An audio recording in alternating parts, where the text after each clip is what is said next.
प्रथमे आपको नमस्कार। मु Lalit Satpathy hotel Empire executive chef cum operation manager. आज अंतर्जातीय पखाड़ दिवस उपलक्षे आपण अनेक अनेक शुभेच्छा अभिनंदन। जानते आमर ओडिया खाद्य पखाड़ को मार्च 20 तारिख को सरकार गोटे विश्व प्रसिद्ध दिवस हिसाब से पालन कर छोट रेस्टोरेंट को लेकर बड़ होटेल पर्यंत गाँव रू नहीं सहर पर्यंत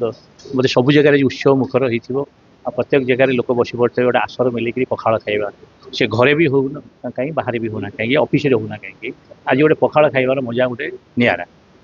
से आम एम्पायर्स तो प्रत वर्ष कर जानी प्राय मीडिया भाई बंधु मान सब आसती कवरेज करने कहीं ए जगह लोकंर गोटे पर्सनाल टचिंग थाए आम होटेल को जो कस्टमर आसती से कस्टमर गोटे एमती बांधी आम सहित था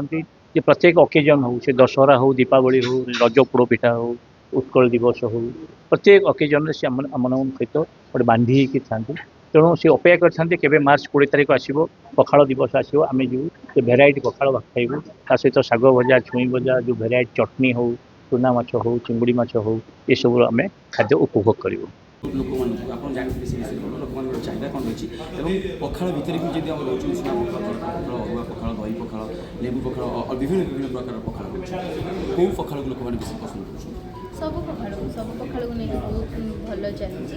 आपण मैंने भी देखुए बहुत भिड़ भी अच्छी गेस्ट मान बहुत भल बाइट भी आसूँ भल अच्छे मैडम आम सब प्रतिक्रिया देते देखुले पखाड़ कि प्रकार रही आम सब रही होटेल मुख्य रोषे